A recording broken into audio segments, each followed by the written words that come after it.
It's taken Ken Davis 25 years to get a good place to work on his hobby.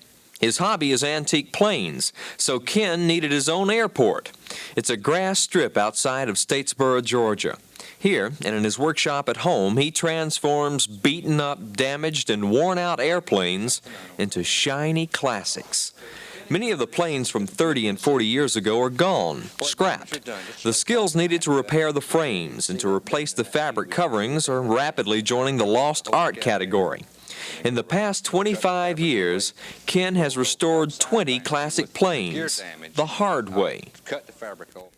So you can inspect the tubing to see if it's rusty, any bent tubing or whatnot, because the old aircrafts will get bent, and people will do like the automobiles, they'll wait till later on to fix them. So with it bent, you need to take it off. All the upholstery comes out, everything. Wheels come off. There must not be much of it left after you do that. It is bare bones, there's no doubt. This is Ken's current effort, a 1945 Piper J3 Cub. He's been working on it since January, and the end isn't in sight. The fabric work is complete, and now he's in the painting stage. 35 coats. Are you an airplane nut or just a builder? Well, a combination of both, I think, on that point. I enjoy working on them. I enjoy building them. I just see them as a little bit of craftsman.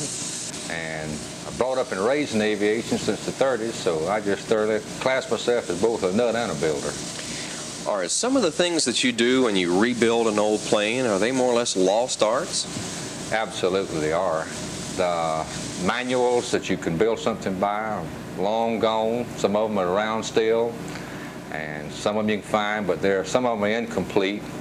Good bit of the information that you learn from them is from friends that have done it before you, so you go pick up something from them. All the work so far has been on the fuselage. The wings are waiting.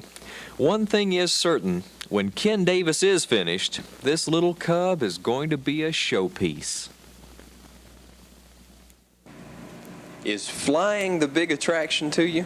No, flying's not. I thoroughly enjoy being around the airplanes. I love to say that I've ridden in such airplane, but I would prefer to work on them 10 to 1 over flying them. I would just soon you do the flying and I'll do the work on them. You're not afraid of flying, are you? Not a bit. I'll go with you anytime you want to go, but I'd rather see you enjoy the flying and let me enjoy the work. The last piece that Ken puts on a plane before he declares it finished is one of these jobs. And then all of a sudden a strange thing happens. Ken sort of loses a little bit of interest in that plane, and he's out looking for another basket case to put back together again. In Statesboro, Georgia, I'm Andy Johnston.